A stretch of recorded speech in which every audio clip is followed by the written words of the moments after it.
sa konteksto sa Matthew 24. No? Ano? Why did Jesus marabalang sulti ni Jesus? Unsa man ang kaparehas sa kondisyon niini nga maong nga mga ulay or mga virgins sa atong kapanahon karon. What are the lessons we can draw from the parable? But sa dili pa lang sa tanawon mga kaigsunan, atong sang balikan ang Matthew 24. Unsay sulod sa Matthew 24 mga kaigsunan? Signs of His coming. Mga ilahanan sa iya nga pagbalik. No? Ang Matthew 24, mga kaigsunan, verse 3, unsa may nagpasabot ana? False Christ. Ang unang nga ilahanan sa dili pamubalik sa Ginoong Hesus, daghan ang motuha nga mga mani na Kristo. Kanang mga mani nga Kristo, una din iya. Si Sir D. Anano Turok, also known as a vice Misarion or a teacher. Sir D. Anano Turok claims that reincarnation of Jesus Christ and has founded His church, the Church of the Last Testament. Kung na-ganit sa Biblia, kung na-ay Old and New Testament, siya po na-ay Last Testament. Na? Okay. Napaniliya. Si Oscar Romero Ortega Hernandez. In 2011, Oscar Romero Ortega Hernandez tried to assassinate President Obama by firing 9 shots at the White House. He believed that Obama was anti-Christ. Gusto niya mapatyun si Obama. Aside from that, he also strongly believed that he was reincarnation of Jesus Christ, whose mission to stop an antichrist from ruling the world. Siya ang nabanhaw ng Kristo. Kunya ang iyang mission, ang sa daw ang iyang mission, aron sa pagpahunong sa mga antikristo. Kasi Obama mga antichrist mo to. No? And then natin niya, si Wayne Wayne, mga kaisunan. Wayne Wayne, also known as Michael Trevesser, to his followers, is the leader of the Lord Our Righteousness Church, a cult based on New Mexico. But si Wayne Wayne, mga kaisunan, ang sabi ni siya, before siya nagtukod ng iglesia, before Wayne founded this group in 1987, he served as Seventh Day Adventist pastor. Yes. Problema. Gusto na yung, no? Kasi nung ginit na manawat sa misyon, magtukod na lang nag-atong simbahan. Yes, no? Before, nahimo siya, nagtukod ng iglesia, nag-serve siya as a Seventh Day Adventist pastor. Morning listen. Jose Luis de Jesus Miranda. Miranda was the leader of the growing Grace Church based in Miami, Florida. He did not only claim that he was the Messiah, but also declared that he was Antichrist. So now, nag-claim siya na siya mao ang Messiah, but sa iyang outline, he is an Antichrist. Antay siya siyang kabalikon. Oo. Di ba? Kani, ilagay din yun ang sunod. Sabi na ha? Ilahan kayo din yun ang langit na nalipot sa Davao, ang Garden of Eden as tamayong. Ha? Tara! Apollo Carion Kibuloy. Kibuloy is founder and leader, the kingdom of Jesus Christ, the name above every name, based in Asa, Davao. No? Si Kibuloy, mga kaisunan, he is the number 1 na pinakadatong na pastor sa Timog Kalibutan. Liman na. Ang iyang gitukod na arena dihan tapat sa airport, mo na ang pinakadako nga indoor arena sa Timog Kalibutan. Mas dako pa na siya sa ginadukaan sa mga players sa NBA. Ang kasagaran na ginadukaan sa players sa NBA, na 50,000 lang pat sa iya, 72,000 seniors na. Dako kayo.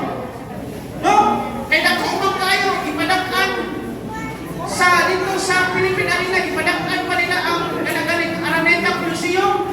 Ipadaktan sa Philippine Arena, o nag-ipalapan po niya ang Philippine Arena. Siya karoon ang kaunin sa pinakalakong indoor. No? Nga Coliseum. So morning. Sunod kani si Asang Hong, also known as Christ Asang Hong, to his followers.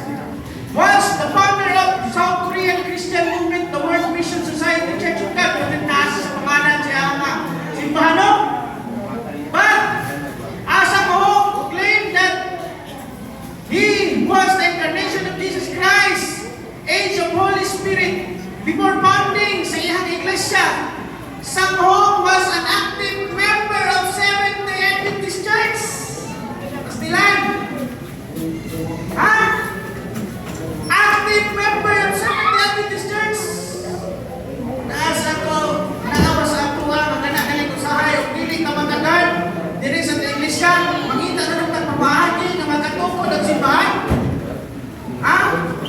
Murag o kanagaling uman ng mga kanagaling protestant ba? O magluod diha sa simbahan, magtukod ko kaya simbahan, iparis mo na ko sa sink. Di ba? Mauna mga kaigsunan. Dara, napaisa. Si Henry Cristo, he does not only claim that he is the Messiah, but also dresses and looks quite like Jesus Christ, except the fact that he rides a motor scooter when he is not busy preaching his word. Dili siya busy, ang iyahang gibuhat, sakay-sakay lang sa siyang scooter. Tuyo sa siyang compound. Kung si Jesus, ang kisakyan ni Jesus, yung siya ganito, donkey, siya ang kisakyan, scooter. Modern naman ron. Modern na. No? Tanawa, muna siya ang unang kailhanan sa Matthew 24. The next is war. World War II is the greatest war ever happened in this world. History from 1939 to 1945 with casualty, 60 to 85 million dead and casualties, mga kaigsunan. Pwede tagana, no? Karon, nahadlok na ka kung kay Basig, kaning USA, maghilabot, magkanaganap kapil-apil sa Iran, sa Iran o sa Israel. Una, kita niya sa Pilipinas, umantay ka panagang, naghanap na rin, mga wakpa, kung sa paniha, ha? Naamag na rin, kuskan, si Carlo Dalisay, di mamatay, no? Muna, mga kaigsunan, bakit na kaya? Huwag mahita mo ng World War III. No, muna, may lahat din ito, ha? Second, third, kanin katutong. Tanawa, ha? Kita din niya, bless, kita din niya. Tungkol kayo dito sa Democratic Republic of Congo, ang poverty rate nila dito mga kaigsunan, 77.2%. Yan naman 2012. Ang population nila, 81.4 million. Out of 1,000 children, born 84.8% would die before their 5th birthday. Yung na. Liman ka sa usa ka libo, 840 ang mga matay na di pa moabot og 5 anyos tungod sa kagutom. Naanito'y area mga kaigsunan na ang ginakaon nila kanaganing lapok. Ginabuhat nilang cookies. Unya ang cookies ilang igulan sa adlaw, ilang ibalik ka sa merkado. Di ba? Kung sa may makuha ni mga ng nutrients. No? Sa diha nga na-assign ko sa Talaingon, na-assign ko sa Kapalong at dumi sa mga bukid-bukid. Kaya ang mga kaigsunan na ito diha, mga atamanubo, pertigim luya. Dili sila bayad kasama ni. Kalman kaya kinanawas produkto kay diyan. Oh! Masay mo nito, tulugan kita na sila tag-isa kasimana, tag-2 kasimana dito. Walihan. O niya, pag magdala mo nito, konsumo na mo sa kasugas, pwede kinahanan ang pasto, maglumat na pasto. Kapiwan na mo na yung bugas, kuhan, kabuti, namin manok ito pasto, luto ta. Imbis na, pwede maluoy yung kapag kaigsunan sa ilahan. No? Bless kaita, labi na sa itong mga kawatan-unan din niya. Na wala pata, wala tamiani sa ilahang mga nagihan, kagutom. Usahay sa itong mga kawatan-un,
siya.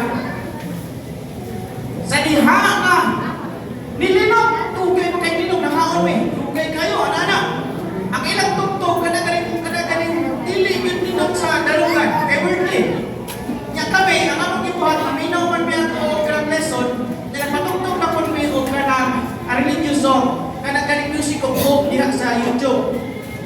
Paglinog mga kaigsunan, ang ilang kanta sa ilahang kuan sa ilahang speaker nakabyuhan. Ang kanta is What a Wonderful Name It Is. Nahimo ng religious. Ha? Nahimo religious. No? Usahay kining mga kalamidan, kining mga balatian, itungkot na lang sa Ginoo para mahinumduman nato siya. Usahay itong nato sa kahilahan. Magsige na lang tao ka na galing tawag ka na hudyang ka, kalimtan na ito ang Ginoo. Ba't panahon sa kalamidis? Mahinumduman ang Ginoo. Nagtawag kayo sa mga asawa, tanawa. Ang ilang music, ikambyuhan na. Ang kanta is, What a Wonderful Name It Is. Ha? Muna, sa panahon dito, sa 2019, before ang pandemic, sa diha nga naginog-linog, pag humanong linog, puno perfect yung simbahan, oy.